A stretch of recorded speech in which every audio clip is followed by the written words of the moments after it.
Hello! Good morning mga Kaongs Life. Welcome to my channel. Ngayong araw po, pupunta po tayo sa gitna ng baybayin dahil mamumulot po tayo ng kahang-kahang.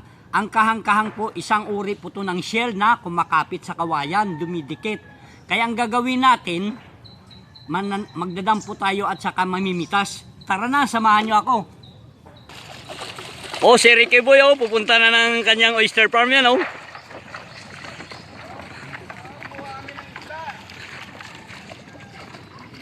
si Noy-Noy, kadto. Ang mga rose.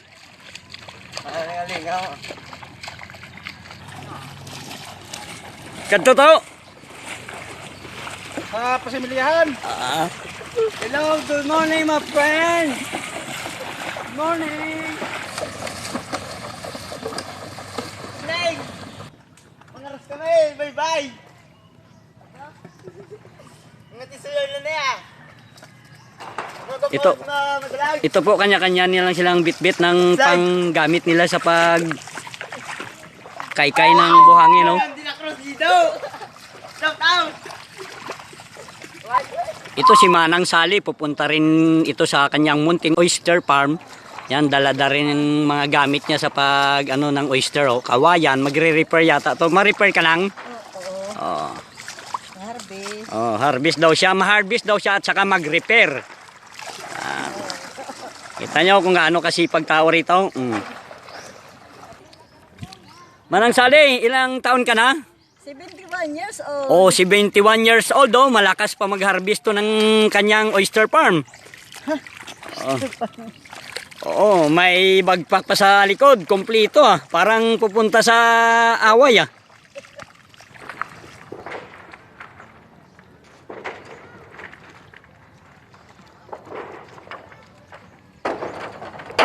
Ito yung mga tao na ito, nag-aabang po sila ng kanilang mga kawayan dahil gagamitin po nila dito sa kanilang oyster farm. Bibili po sila ng kawayan.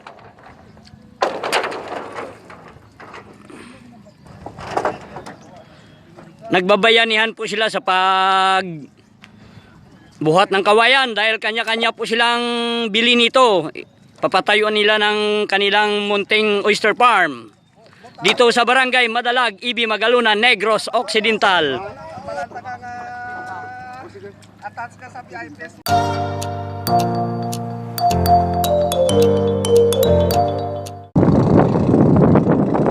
Jellyfish.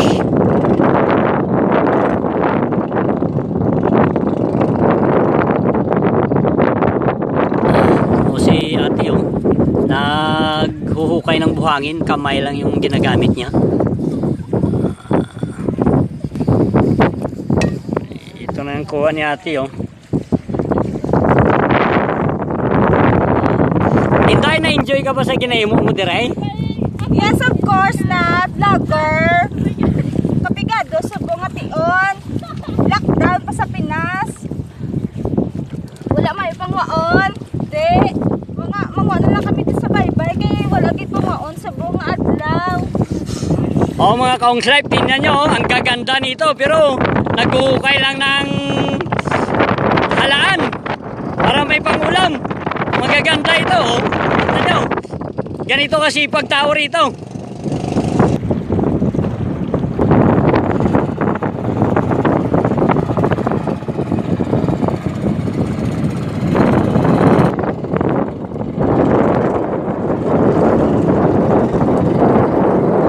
Ito, ang tatlo po. Nakita nyo po kung paano sila pagtiyaga dito sa paghanap ng halaan. Ito po, tatawid po sila ng ilog. Yan, si Inday magpipitas ng kahang-kahang. Tingnan nyo mabuti mga Kaongs Life. Yan. Ito, sumigaw.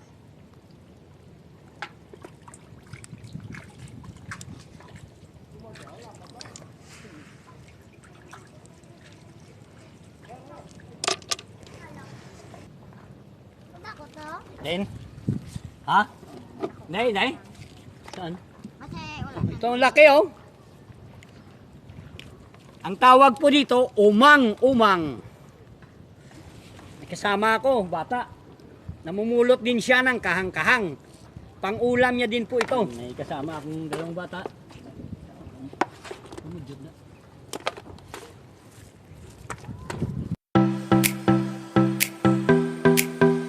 Mga Kaongs Live, ang dalawang bata.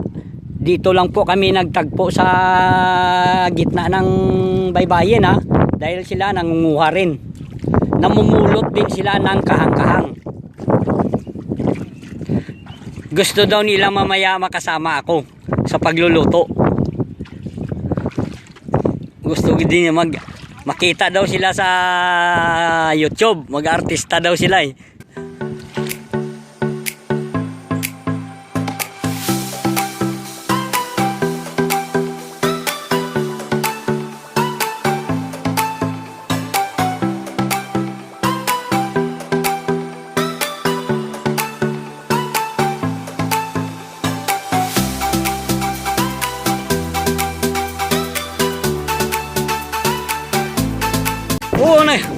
Nagagawan ko sila oh. Yan, ang dami. O yan, libas na naman ulit.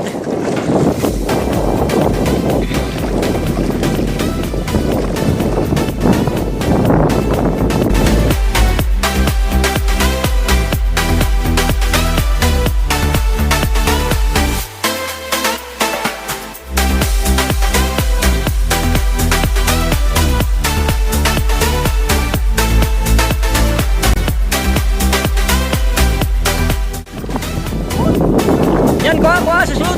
Ang dami. Sa loob ng kawayan, yan. Ang dami, oh.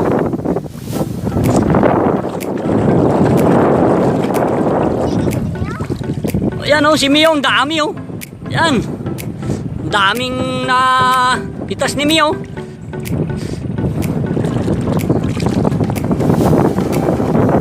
Nagagawan po. Lipat na naman. Oh, lipat. Ayan. Palipat-lipat lang po sila sa puno ng kawayan. Ayan o. Ayan, dami. Oo, nasugatan daw siya. O, sige na. Kasama sa buhay yan. Good morning mga Kaongs Live. Ang gagawin po natin ngayon, hugasan po natin ang shell na kahang-kahang na pinitas ko kahapon. Ito po siya o.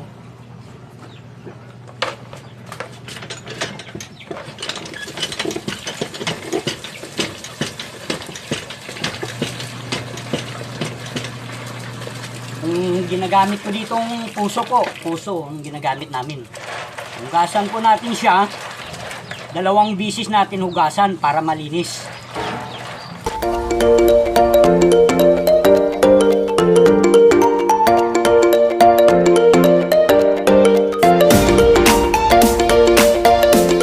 Ito po, malinis na po. Malinis na siya. Ngayon, maglalagay tayo sa kaldero ng pangsabaw para i-bold natin siya. Mga Kaongs Live, nagbo-bold na pa ako ng tubig para ilalagay natin yung shell natin na kahang-kahang. Buksan po natin ang kaldero at saka ilagay po natin yung lemongrass para mabango yung niluluto nating kahang-kahang shell.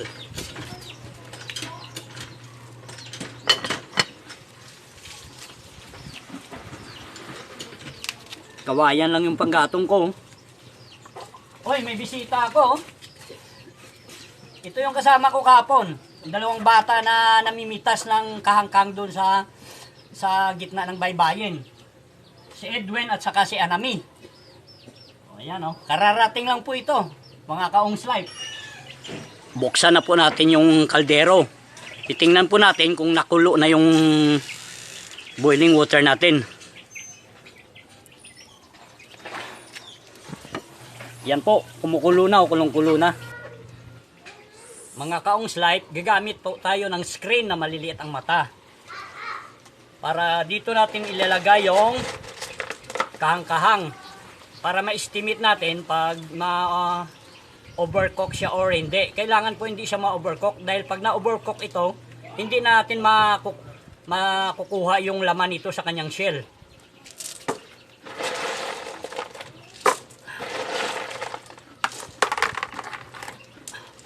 bago buksan natin yung kaldero.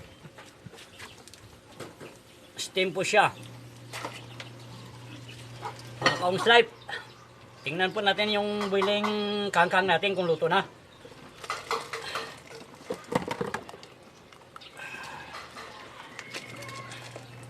Tapos natin dito. Ngayon po, susubukan po natin kung matanggal na yung laman sa kanyang shell. Ito po, mga kaong slipe. Oh. Ganyan pong proseso pag paano matanggal ang laman sa shell. Yun po, oh, nakita nyo po. Yan, sarap. Sarap po. Yan po, yung pinakadulo, may parang ano niya, sa una ng kanyang laman, kailangan po matanggal natin to dahil didikit po to sa ating bituka pag nalulo natin eh. Gumagamit pa tayo ng Roma. Mga kaongs life, nandito po tayo ngayon sa gitna ng palaisdaan. Dahil maghahanap po tayo ng puno ng Roma. At saka sa puno ng Roma, magpuputol po tayo ng kanyang sanga na may tinik. Dahil yung tinik, gagamitin po natin sa paraan para matanggal natin ang laman ng kahang-kahang shell. Ito na po yung puno ng Roma. Berding-berde ang mga dahon, ang kapal.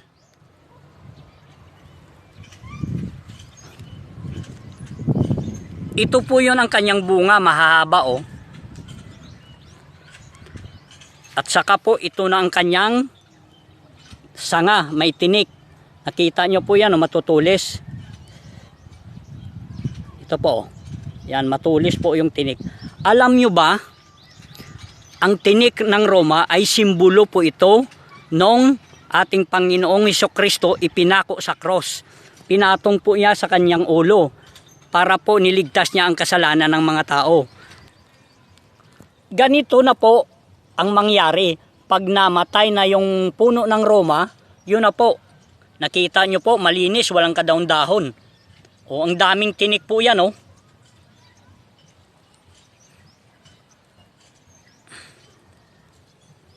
Yan, napakaraming tinik. Mga kaongs life, ito na po yung niluto kong kahang-kahang shell na may lemongrass.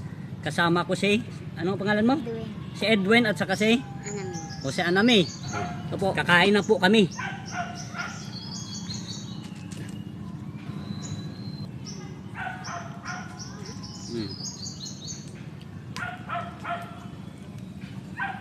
Yung iba kasi hindi matatanggal eh.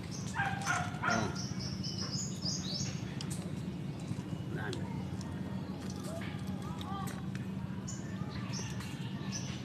Yan po, tatanggalin ko po yung laman niya.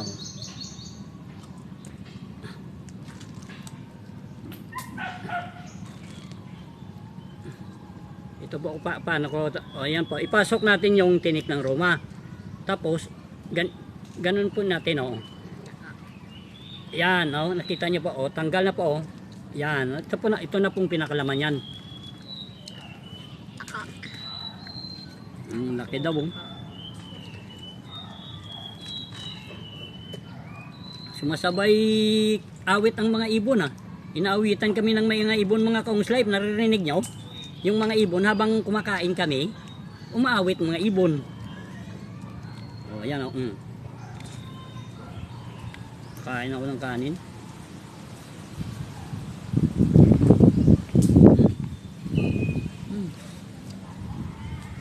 Sarap. Ang sarap ng kahang-kahang shell. Ito ba, pakita po sa inyo kung paano magtanggal. Pasok nyo yan sa bunganga niya ng shell. Tapos paikutin yung ganon. O yan na pong laman, o nakaiwalay na. O yan na po, ito ng laman. Tapos tatanggalin natin yung pinakadulo nito, parang plastic. Dahil pag kinain natin ito, didikit po sa ating bituka. Masarap ba? Masarap bang luto? Ha? Masarap? Masarap daw. Ito yung kahapon ng pinamitas namin doon sa sa puno ng kawayan. Itong mga shell na kahang-kahang na ito.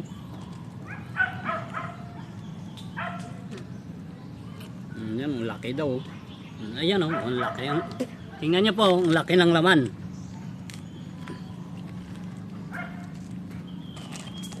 Papakita ko po sa inyo ng mabuti kung paano magtanggal nito. Ito po ang proseso kung paano magtanggal ng laman ng wasay ng ganito po. Para makita nyo po ng mabuti, ito po. Papasok natin po yung tinik ng Roma dito sa kanyang bunganga, sa bunganga na sila. Tanggalin po natin ng padandan. Iyan po, natanggal na yung laman niya, di ba? Kita nyo po mga kaong slipe.